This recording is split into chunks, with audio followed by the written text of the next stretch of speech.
So I'm here with Sandy Mummy, which is interesting, a principal. Wouldn't you love to have a principal's name who's Mummy?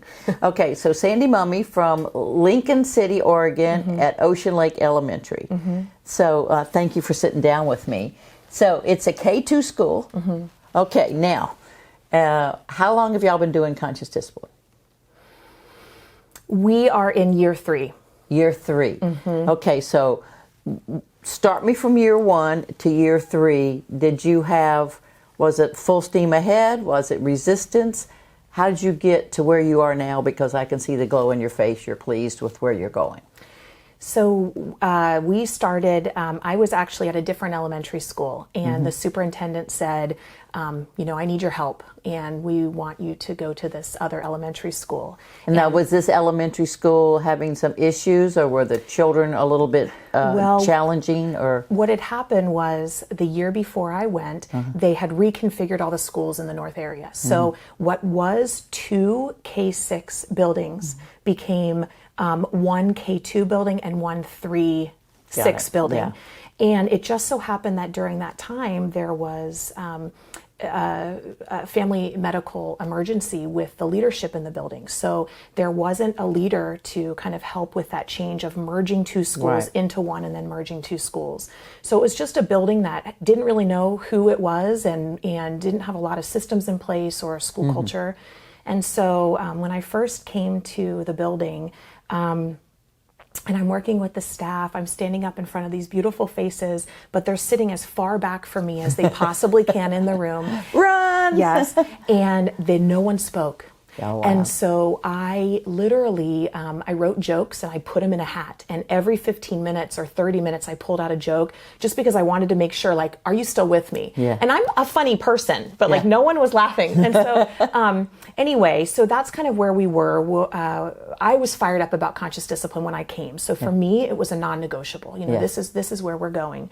And when we first started, we did have resistors. We had those that would come up to me and say, you know, Sandy, I get why you're having us do the Brain Smart starts at the staff meetings, but do we really need to sing the whole song? Yeah. You know, can we just get through it? Yeah. And so anyway, we also had those that, you know, things come and go so frequently in education. And so we definitely had some who got the feeling like, if I just sit this one out, it'll pass. Yes. And so that was year 1. Yeah. And so year 1, we did the book study, the blue book, you know, and then in year 2, we did the same book study because we just needed it again. Yeah.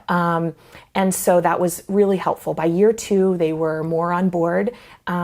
Did some leave? Yes, we had ones that said, no, this is not for me. They did. And I think there's also other challenges to living in a rural town and working. So I think there were multiple factors and reasons why they left. Yeah. But some did leave. And we were able to, at that time, the district was in support of it. They did bring in some trainers and they brought in some coaches. And so we had a little taste of what that was. And so that brought on some more people. We started working with a CDAT team. But by year 3, instead of having a CDAT team, because I had so many people who were fired up, we had them go into all the different teams. So in our instructional systems team, we have people fired up about conscious discipline. And in our, you know, behavior systems team, we have people fired up. And in our culture climate team. And so what we really wanted was just to put on these conscious discipline eyes and have our school family really kind of emerge from conscious discipline. So we went slow to go fast. So it took us almost an entire year to come up with the agreements that we have and the commitments that we have to how we're supporting children, what our beliefs are. Yeah. And so that took us an entire school year. We didn't rush it. But now we have this guiding document is what we all collectively believe in and we can commit to. And that was really helpful. It took us a year to explore whether we wanted a social emotional curriculum and what we wanted that to be. And we did decide on Feeling Buddies, but just not this year. Let's do it next year. So we waited a year and then we launched the Feeling Buddies, but we didn't launch it yet. We spent half the year reading Managing Emotional Mayhem. And so just this January, we have Feeling Buddies in every classroom.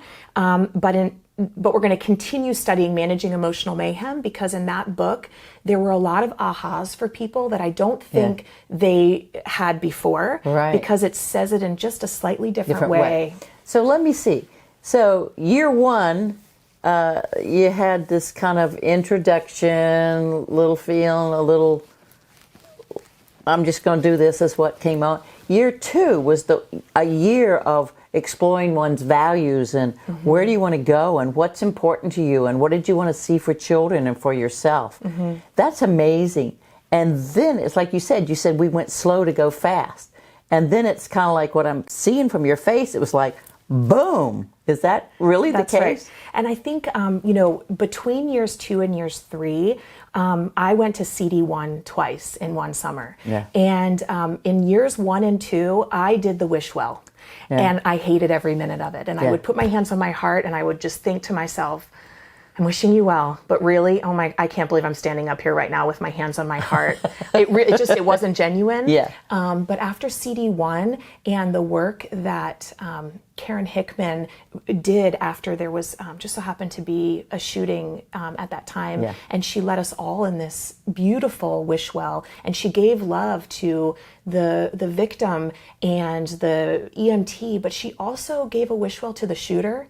And for me, it was like I got it, you know, like this is what it's about. It's really about really wishing well in even those who need it the most. So, whether it's coincidence or whether it just happened, but in year 3, from the minute school started, my wish well became genuine. And I would really look at someone and I would just think, I'm going to extend my love to you, and the space between us we're going to fill with love. And it's a scary place for an administrator because it's vulnerable there. And things happen sometimes that you don't expect in that space between two people, and so whether that's connected, I believe it is, but I think that that's that was amazing. powerful. I mean, because, the role of principal, I mean, first, it was like set that tone with these kids, and the teacher had to keep the distance with the kids. And certainly the principal had to keep the distance with everybody.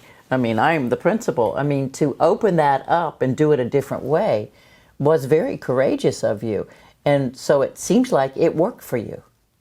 It is working. Our school family is really still in development, but I will say that our staff meetings now, whereas before I dreaded them. I have to stand up in front of these people, and I love them as educators, but it was hard because I felt like there was a distance. Now, every Wednesday, I really feel rejuvenated. I mean, I feel like this is why we're doing the work. These are my people. This is our tribe. We can do this. And every time I leave a staff meeting, I say, can we do this every day? But we're just not quite there yet.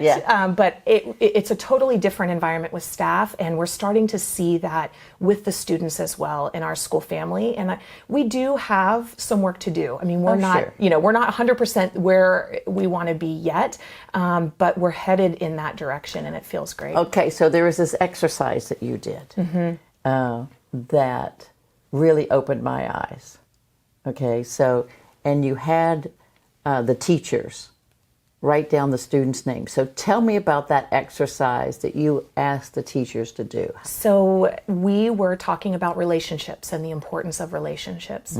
And so I said, okay, everybody get a blank piece of paper, and off the top of your head, as fast as you possibly can, write down the names of every single student in your class.